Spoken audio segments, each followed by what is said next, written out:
Palantir is telling teenagers to skip college, and at first glance it sounds like cultural provocation. Look closer though, and this move is really about the stock. The company is attempting to build its own talent pipeline, cutting out universities altogether, and investors should not ignore what that signals. Alex Karp has never been shy about challenging established systems, and his latest target is higher education itself. In his worldview, no institution stays immune from disruption for long. When the chief executive officer of Palantir publicly encourages recent high school graduates to avoid student debt and join his artificial intelligence company instead, he's also sending a message to Wall Street. Palantir believes it can tilt its biggest expense, talent, in its own favor. That matters because the stock is priced as if everything must go right. Any lever that improves efficiency, especially hiring, becomes strategically important. To make this idea real, Palantir Technologies launched what it calls the Meritocracy Fellowship. The initiative pays recent high school graduates roughly $5,400 per month to study philosophy and history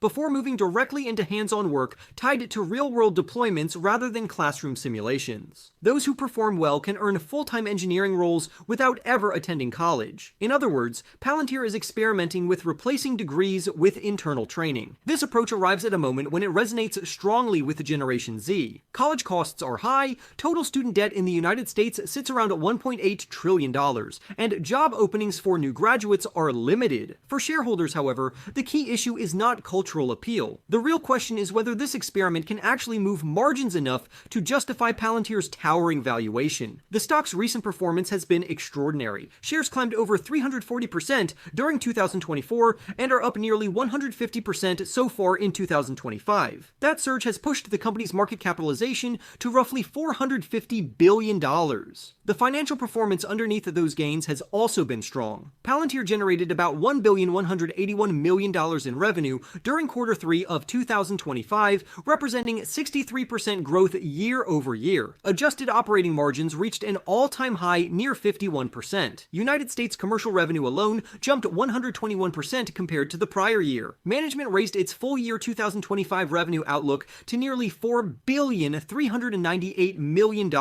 implying growth close to 53%, and lifted adjusted operating income guidance to more than $2 billion. Even so, valuation remains the central tension. Palantir trades at more than 400 times trailing earnings, a level well above most software peers. The bullish thesis rests on two core assumptions. First, Palantir can continue out-earning much of the software sector, particularly in United States commercial artificial intelligence deals. Second, operating margins can keep expanding as the company shifts from heavy research and development toward large-scale deployments. The Meritocracy Fellowship fits squarely into this second assumption. While small today, it offers insight into how Karp plans to manage the company's most expensive resource, highly paid engineers. On paper, the fellowship is straightforward. Palantir selected 22 high school graduates from a pool of more than 500 applicants. Reports indicate that some of those selected declined offers from Ivy League universities to join the program. The structure unfolds in two stages. First comes a seminar period lasting nearly 4 months, where fellows engage in demanding coursework on American history, political theory, and Western civilization. For some participants, this marks their first exposure to intensive note-taking and rapid analysis of primary sources. After that, they transition into on-the-job learning, working alongside Palantir teams serving hospitals, insurers, defense contractors, and government agencies. This phase is designed to show how the software operates in real environments. Palantir places heavy emphasis on cultural and technical alignment. Even without college credentials, top performers are likely to receive full-time offers in engineering or related roles. From a corporate perspective, the upfront investment is minimal. Paying 22 fellows about $5,400 per month translates to roughly $65,000 annually per participant. Even after accounting for training expenses, the total cost is negligible compared with more than $4 billion in yearly revenue. The more meaningful question is not the cost of this first cohort, it is what happens if the model scales. Traditional tech hiring is expensive. Entry-level software engineers at large technology firms often earn base salaries exceeding $100,000 per year before stock compensation and bonuses. These workers typically arrive after 4 years of college, older, more entrenched in market expectations, and already familiar with competing employers. Palantir's fellowship alters this dynamic in three important ways. The company identifies talent at around 18 years old before college reshapes expectations or adds debt. Starting compensation is lower, roughly $65,000 annually, well below standard entry-level engineering pay. Finally, Palantir avoids costly campus recruiting and tuition reimbursement by training people internally, directing spending toward customized seminars and mentoring aligned with its own tools and culture. If a meaningful portion of these fellows transition into productive long-term employees, Palantir could develop an internal engineering pipeline that costs less on average than external hiring. Over time, this would directly support the margin expansion investors are already pricing into the stock. At a strategic level, Karp is attempting to vertically integrate talent itself. His public argument is philosophical. He's labeled universities as broken, criticized them for prioritizing conformity over originality, and urged young people to reclaim years of their lives by avoiding debt. He's also warned that workers with only broad, generalized knowledge may struggle in an artificial intelligence-driven economy, while deeply trained specialists will thrive. The broader data around education is nuanced.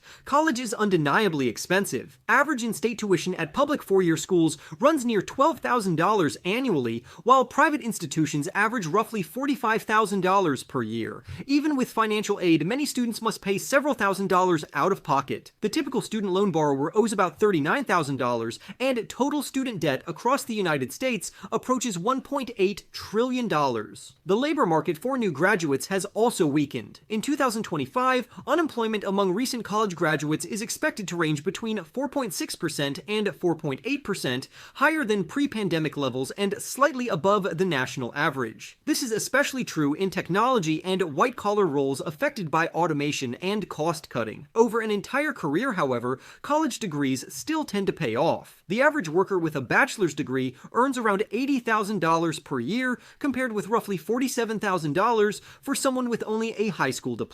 That difference adds up to about $32,000 annually across 4 decades. Economists estimate that a college degree yields a return of roughly 12% to 13%, outperforming long-term equity markets. Even after repaying loans, graduates typically earn thousands more than peers without degrees. For Palantir, this reality creates a challenge. Few high school graduates can immediately match the skills of college-trained engineers. The company must invest heavily in training to close that gap. The fellowship is part of a broader skills over degrees movement. International business machines, Apple and Google, have all relaxed degree requirements in certain roles. Amazon Web Services has poured resources into apprenticeships aimed at veterans and non-traditional candidates entering information technology. When companies commit fully, the results can be positive. Research from Harvard and Burning Glass suggests firms that truly embraced skills-based hiring added about 18% more workers without 4-year degrees. Those hires often stayed longer and earned as much or more than degree-holding peers. Nationally, though, the impact remains limited. One Harvard researcher estimated that fewer than 1 in 700 new workers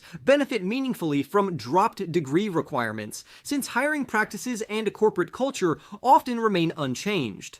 Palantir's approach is riskier. Instead of retraining existing workers, it targets students straight out of high school. If successful, the company could claim a distinctive talent engine. If not, the fellowship will join a long list of corporate training efforts that never scaled. For now, it is more signal than financial driver. A group of 22 participants will not move the income statement of a business generating over $4.3 billion in revenue and more than $2 billion in adjusted operating income. In the near term, Palantir's stock will continue to hinge on artificial intelligence growth, commercial deal momentum, and operating leverage. Still, investors concerned with long-run margins should watch 3 indicators closely. The first is scale, whether the fellowship expands beyond a single cohort. The second is conversion and retention, measuring how many fellows become full-time contributors and how long they stay. The third is management commentary, especially whether in-house training becomes a recurring theme as margins climb. If these elements break in Palantir's favor, the Meritocracy Fellowship could quietly evolve from a cultural talking point into a meaningful margin lever. That possibility underpins the argument from bulls